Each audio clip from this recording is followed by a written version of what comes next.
My parents hid my autistic twin for decades to protect their church image.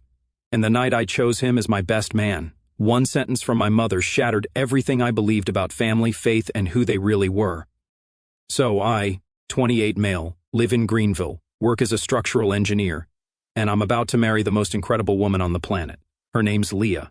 She's a nurse, and she's got this rare quality where she actually gives a damn about people who can't help themselves. We're expecting our first kid, a girl, in a few weeks, and life is pretty damn good. But here's the thing nobody talks about at Sunday dinner. I have a twin brother named Caleb. Identical twin, same DNA, born the same day. Except Caleb has autism, and my devoutly Christian parents have spent the last 24 years treating him like their dirty little secret. Not in a we don't talk about him way, but in a he gets shoved into the basement when the church ladies come over way. Last month we're having dinner at my parents' house. Normal Tuesday night, nothing special. My dad, Jonathan, is reading some Christian finance book like always. Dude's a wealth management advisor who thinks every conversation is a sermon about prosperity gospel. My mom, Rebecca, is doing that thing where she sits perfectly straight and makes sure everyone knows she runs the women's ministry at their megachurch. Leah's being polite, asking about wedding stuff while sneaking bits of her dinner roll to Caleb when my parents aren't looking. That's her thing. She sees people others pretend don't exist. The whole meal I'm watching my parents perform this elaborate dance around Caleb's existence. When he asked for seconds on potatoes, my mom ignored him completely. Just kept talking to Leah about flower arrangements, like Caleb was furniture. When he accidentally knocked over his water glass, reaching for the salt, my dad didn't even look up from his book. Just sighed like someone had left a window open. Leah caught it all. I could see her jaw getting tighter with every dismissive glance. She'd grown up with a disabled cousin, so this hit differently for her. The way my parents operated like Caleb was some embarrassing furniture they had to work around made her physically tense. So we finished the main course. Everyone's relaxed, and I think, now or never. I put my hand on the table and just said, I want Caleb to be my best man. The silence was so thick you could have cut it with a chainsaw. My mom's face went white. My mom drops this bomb. You want to turn your wedding into a freak show, Matt? We've worked too hard building our reputation to let you destroy it with some misguided guilt trip. What the hell is wrong with you? I shot back. He's my brother. My dad laughed, actually laughed. Brother. Matt, be realistic. That thing upstairs isn't your brother. He's a project we've been managing for 24 years. And frankly, we've done a damn good job keeping this family functional despite the handicap. Leah's fork clanked against her plate. I could feel her getting pissed. Dad, you're talking about Caleb like he's what? My mom interrupted, her voice dripping with condescension. Like he's damaged goods. Because that's exactly what he is, sweetheart. And if you parade him around at your wedding, that's exactly what everyone will think about our entire family. You clearly don't understand how the real world works, my dad continued, leaning forward like he was about to close some business deal. One selfish decision like this could undo decades of careful reputation management. Do you have any idea what we've sacrificed to get where we are? What we've had to hide to manage to cover up? Cover up? Leah finally spoke, her voice deadly quiet. You're talking about covering up your son. My mom turned on her like a viper. Don't you dare lecture us about family management, young lady. You have no idea what it's like to deal with that kind of situation. For decades, we've protected Matt his entire life from being dragged down by genetic failure. That's when Caleb, who'd been sitting quietly through this whole show, got excited and said in his simple way, best man means Matt's friend. Caleb is Matt's friend. The table went dead silent for about 2 seconds, then my mom lost her composure completely, slammed her hand on the table and hissed at him. Nobody asked you to speak, you little embarrassment. Can't you see the adults are talking? I watched my brother's face crumble. He didn't cry, didn't fight back, just went quiet and made himself smaller like he's done 1,000 times before. That's when I stood up. That's enough. Caleb is my brother and he's going to be my best man. My mom's voice went shrill. Are you insane?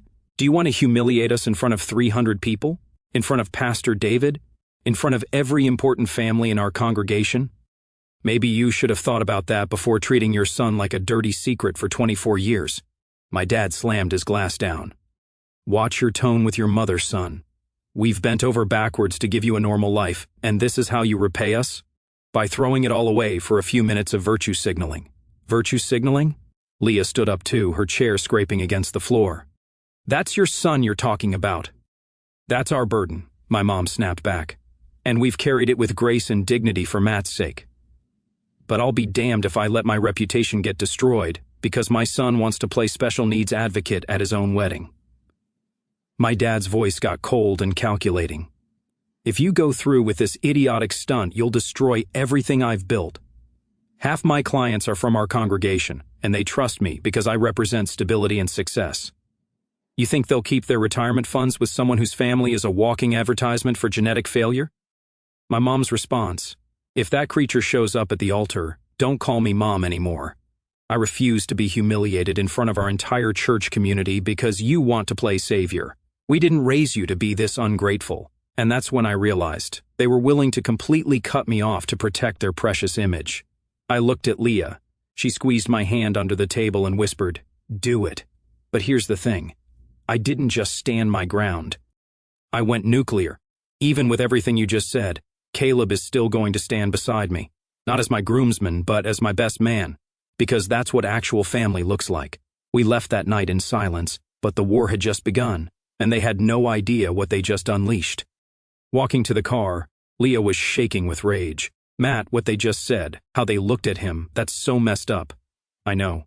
Caleb was quiet in the back seat, probably processing what just happened. Finally, he spoke up.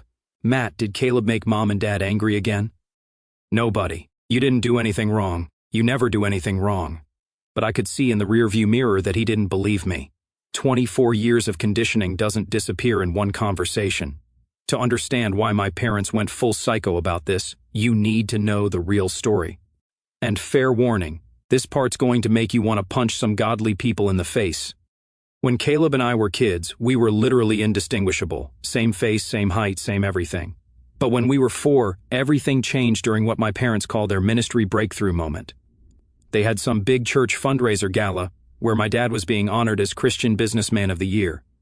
I got to go on stage with my mom while Caleb got shoved into some loud, overstimulating nursery room with strangers. The kid was 4 years old, overwhelmed and completely alone. By the end of the night, they found him curled up in a corner, rocking back and forth, completely shut down. And that's when something inside him broke. But here's the part that haunts me. Instead of recognizing trauma, my parents saw embarrassment. I remember my dad pulling me aside that night. "Son, sometimes God tests families to see who's strong enough to carry his message." Translation: Caleb was damaged goods, and I was the golden child.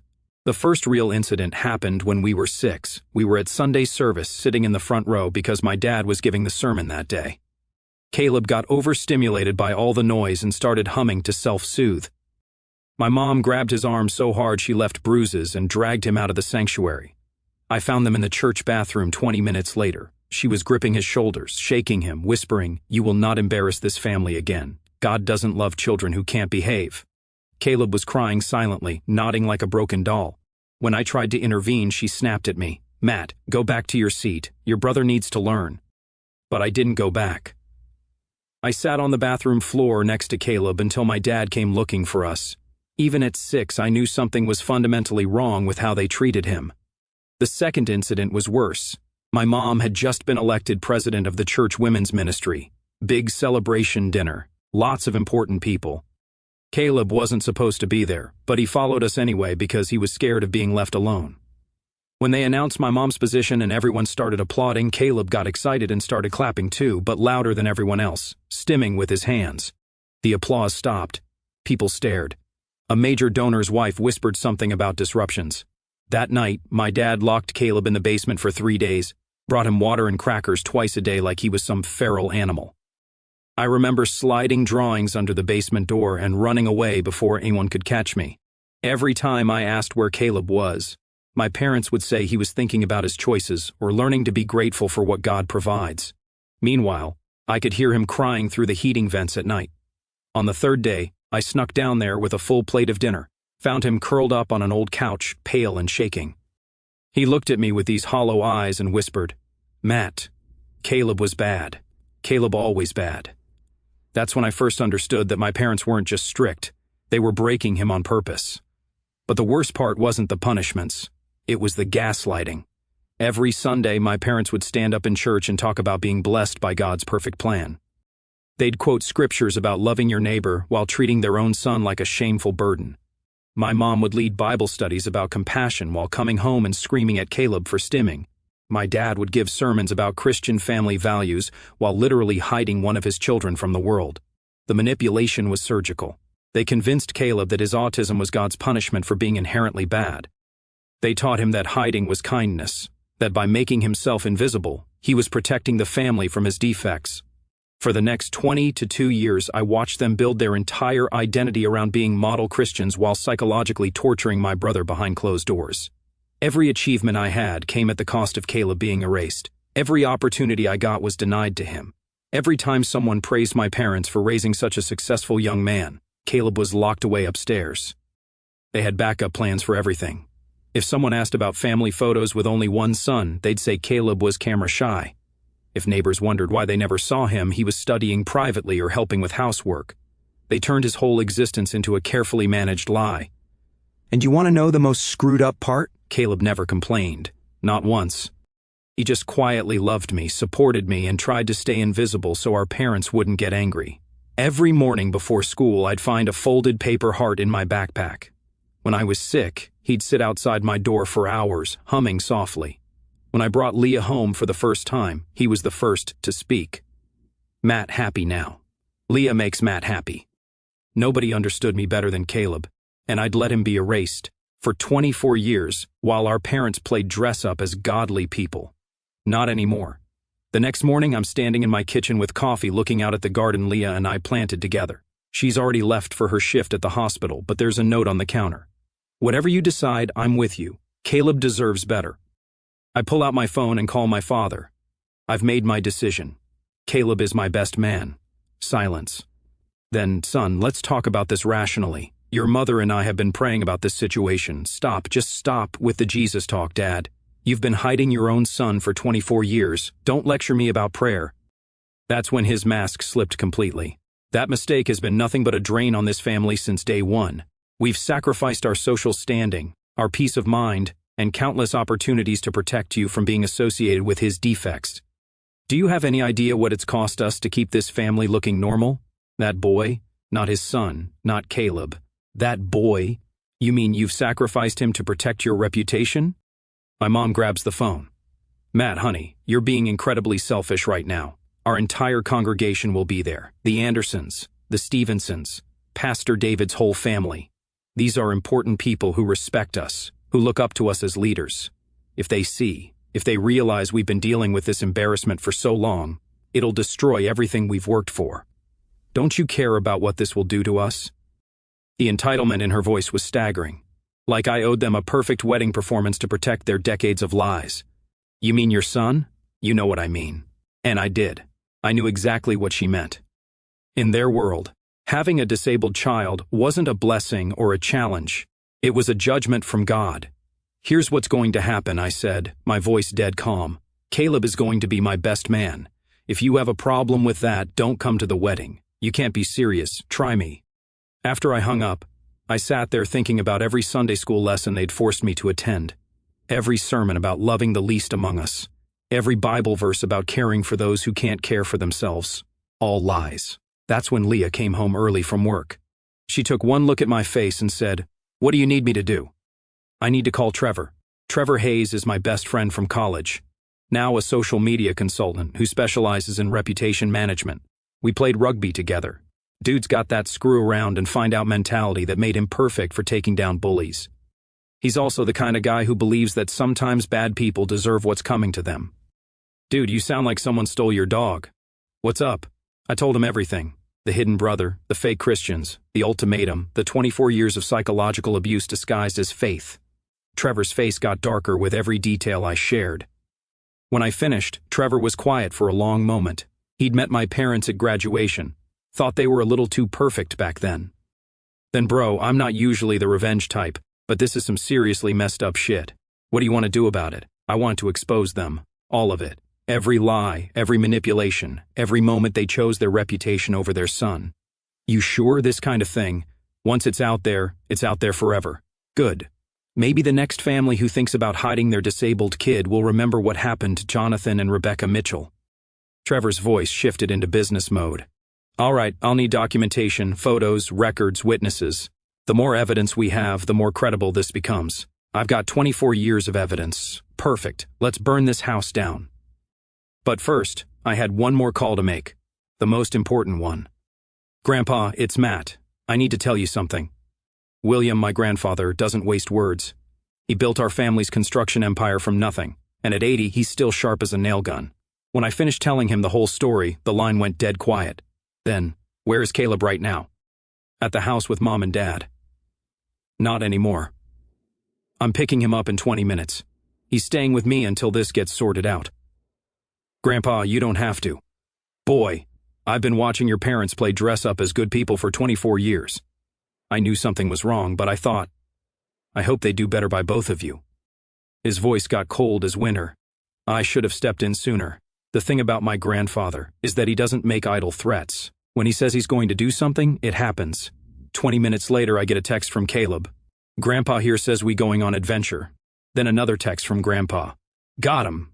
Your parents tried to stop me. Told them they could explain to the police why they were keeping an adult against his will. 2 hours later, my phone rings. It's Caleb. Excited and confused. Matt, Grandpa here. Big truck, loud music, ice cream for dinner. Caleb stays with Grandpa now. In the background, I hear my grandfather's voice. Tell your brother we're going to fix this. For the first time in years, Caleb sounded genuinely happy. Not the careful, quiet happiness he showed around our parents, but the loud, unfiltered joy of someone who wasn't afraid of getting in trouble for existing. That evening, my parents showed up at my house again. This time, they looked different, panicked, desperate. Where is he? My mom demanded, her voice sharp with entitlement. Your grandfather had no right to take him. We are his legal guardians, and frankly, we know what's best for him. This little rebellion of yours has gone far enough. Actually, my dad said, pulling out his phone with visible frustration. We've been calling him all day, demanding he bring Caleb back. The old man is being completely unreasonable about this whole situation. I almost laughed. They were still talking about Caleb like he was property they'd temporarily misplaced. That's when a truck pulled into my driveway. My grandfather's massive F-350 with Mitchell Construction painted on the side. He climbed out slowly, deliberately like a gunslinger stepping into the street. Behind him, Caleb hopped out of the passenger side, grinning like a kid at Christmas. Matt, Grandpa truck has seat warmers and snacks, and Grandpa says tomorrow we build birdhouse. My parents stood there frozen, watching their hidden son be genuinely happy for maybe the first time in decades. The contrast was brutal. Caleb bouncing around excited about seat warmers while they looked like someone had just told them their house was foreclosed. Grandpa walked up to them with the kind of calm that comes before a tornado hits. Jonathan, Rebecca, we need to talk about this situation. No. His voice cut through my father's words like a chainsaw. You need to listen. He pulled out a folded piece of paper from his jacket pocket. This is a letter I wrote to your church board about how you've been treating your son for 24 years.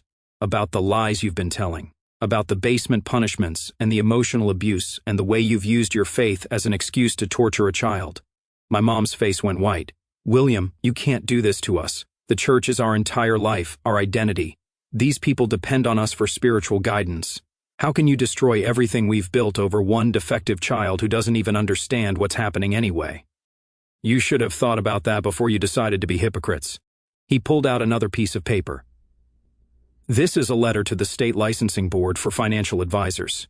Turns out they don't like it when their licensed professionals show patterns of deception and manipulation, especially when it involves vulnerable family members. My dad actually stumbled backward.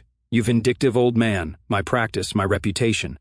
I've spent 20 years building that client base. You can't destroy my life's work because you've suddenly developed a conscience about the family problem we've been managing just fine. Try me. But Grandpa wasn't done. He reached into his other pocket and pulled out a thick legal document.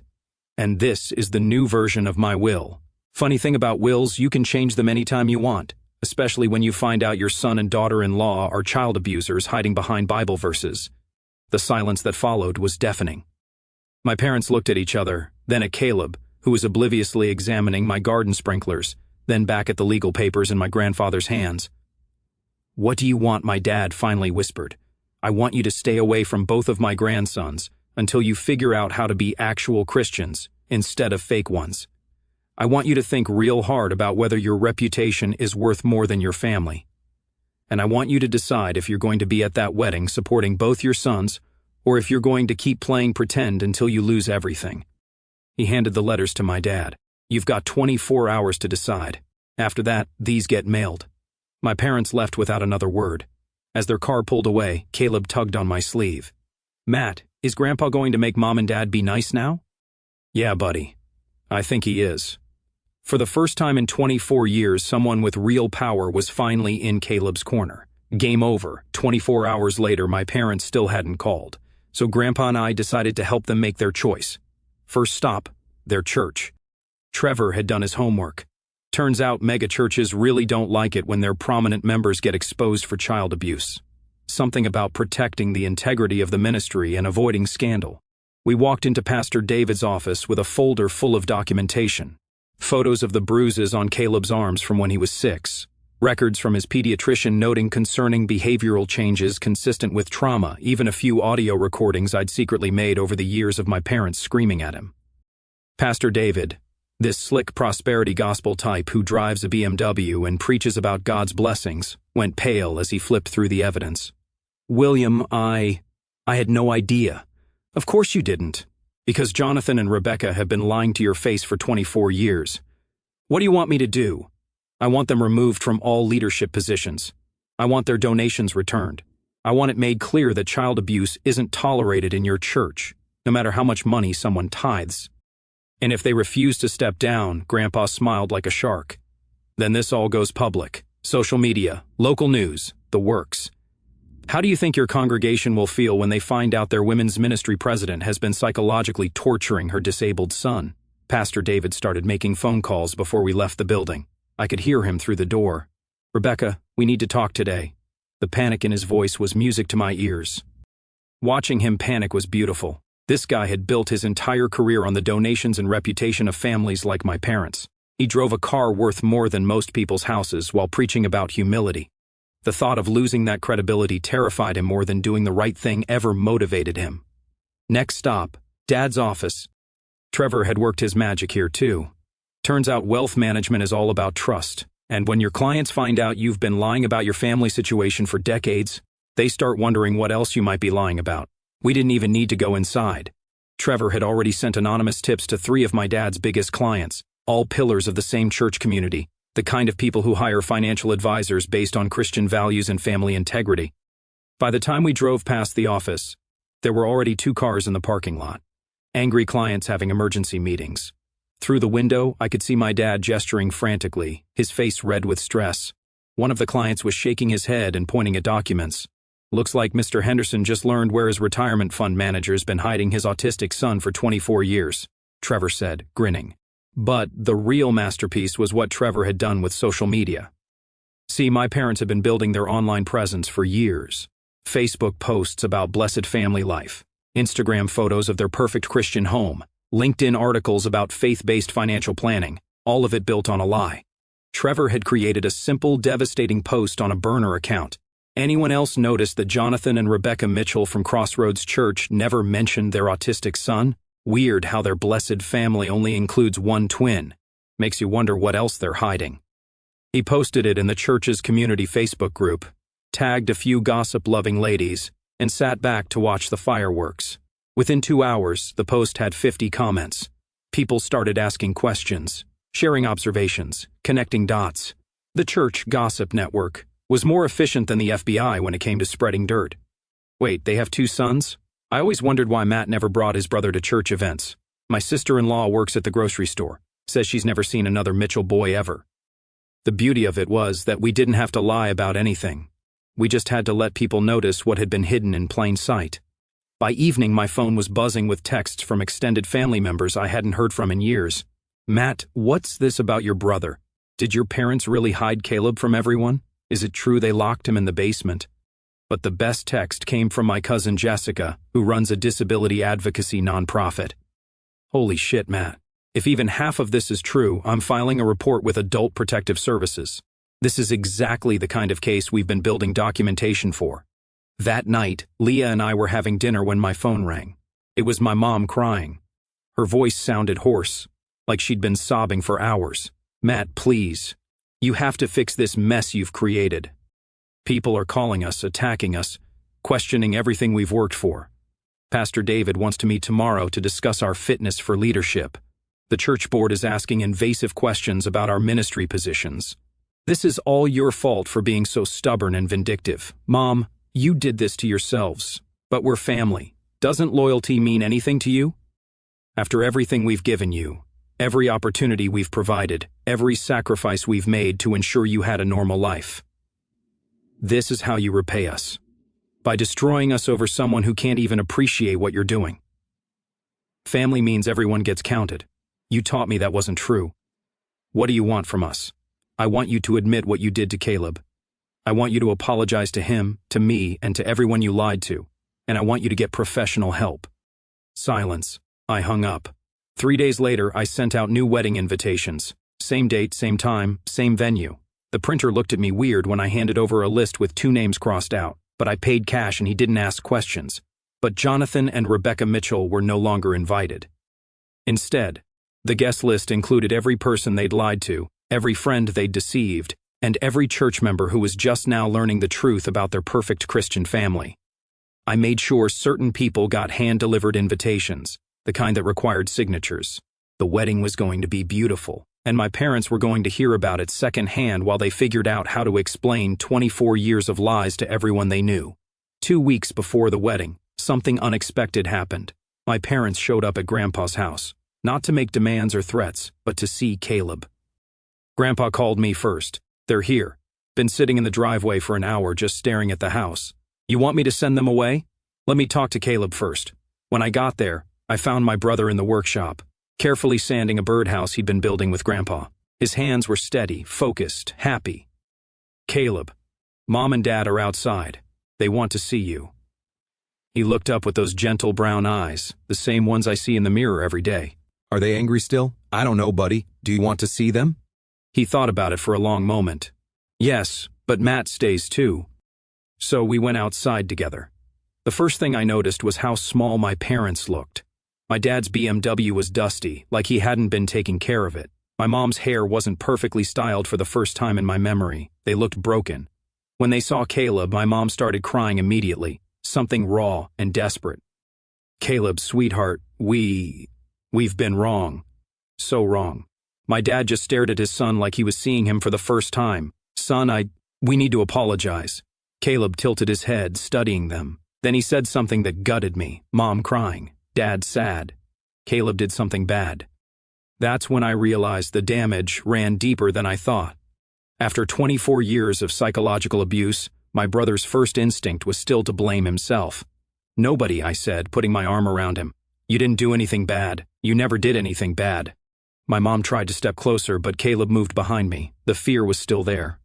We know you probably can't forgive us, my dad said quietly. But we wanted you to know we're getting help. Real help, therapy, counseling, everything we should have done years ago. And we resigned from our positions at church. My mom added, Pastor David asked us to step down until we figure out how to be better people. I felt something I hadn't expected, a tiny crack in the wall of anger I'd built up. But then Caleb asked the question that reminded me why I was doing this. Does this mean Caleb can come to family dinner now?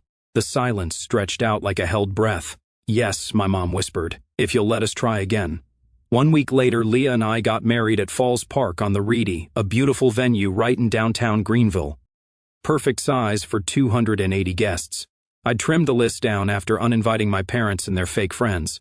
But the most important thing wasn't who wasn't there, it was who was. Caleb stood beside me as my best man, wearing a navy blue suit that Leah had helped him pick out. He wasn't nervous or confused. He just smiled gently and whispered, Matt, this is the best day. Caleb gets to be the best man for the best brother. During the ceremony, I caught him looking out at the crowd with wonder. He'd never been the center of positive attention before, never had hundreds of people smile at him with genuine warmth. For the first time in his life, he wasn't being hidden. A few people in the crowd were wiping their eyes. When Leah walked down the aisle, I watched Caleb's face light up. He leaned over and said, Matt chose good. Leah has kind eyes. But the moment that broke me was when Leah said her vows to me, then turned to Caleb. And Caleb, I promised to take care of both my boys always. My brother nodded seriously. Caleb helps take care too. Good team. In the back of the venue, I caught a glimpse of my parents standing outside the glass doors. They weren't trying to get in, weren't causing a scene. They were just watching, like they were seeing their sons for the first time. Grandpa noticed them too. He walked over and said something I couldn't hear. Whatever it was, it made my dad nod and my mom wipe her eyes. They left quietly after that. The photographer wanted to take some shots of just the two of us, as we stood there, identical faces and matching suits. I realized this was the first time in our lives we'd been photographed together as equals. Not as the golden child and the hidden burden, but as brothers. Later, Trevor pulled me aside. "Dude, you know your parents' lives are basically over, right? Your mom lost all her church friends. Your dad's practice is hemorrhaging clients. Their reputation is completely shot." I looked over at Caleb, dancing badly but happily with Leah's grandmother. "Good," I said. "Maybe now they'll remember what actually matters." I'm writing this exactly 1 year after that dinner that started everything. I'm sitting on my porch watching Caleb teach our 6-month-old daughter Harper how to stack blocks. She laughs every time he claps for her. My parents got exactly what they deserved. My father's financial advisory practice collapsed within 6 months. Turns out, when your business is built on Christian values and you get exposed as a child abuser, clients tend to flee. He's doing tax prep at H&R Block now for $12 an hour. Driving a dented car. My mother lost her entire social circle. The church ladies who used to worship her leadership suddenly didn't have time for coffee dates. Her Bible study group disbanded after 3 members quit in the same week. She tried joining 3 different churches. Each time someone recognized her name and word spread. For 24 years, they built their identity around being perfect Christians with a perfect family. When that shattered, they discovered they had no real identity underneath the pretense. The real consequence was loneliness. My dad called me 4 months after the wedding sounding broken. "Matt, I know I don't have the right to ask, but how is Caleb doing?" "He's good, Dad. Really good.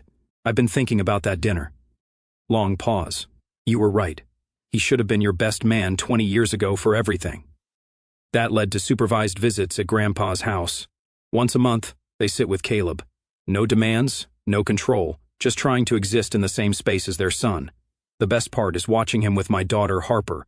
He calls her Little Matt and makes faces that crack her up. When she's fussy, he hums until she settles. He's going to be the best uncle in the world. Grandpa cut my parents out of his will permanently, but set up trust funds for Caleb's care and Harper's education. Money should go to people who understand what family actually means. My cousin Jessica's disability advocacy organization turned our story into a case study. Loving Christian family hiding their disabled child to protect reputation. She sent me the preliminary report last month. Turns out it's more common than anyone admits. Jessica told me, "Your story is helping other families realize they have choices. Embrace their kids as they are or spend decades lying and lose everything that matters." We're seeing more families choose honesty after reading what happened to yours. But the real victory happened 3 months ago. Caleb was helping me paint Harper's nursery, working quietly like he does everything. Out of nowhere, he said, "Matt, Caleb is happy now." And that's when I knew we'd won. Not because my parents lost their reputation or money or fake friends, but because Caleb finally understood that he deserved to exist in the light. That's worth destroying a reputation for. That's worth burning down 24 years of lies.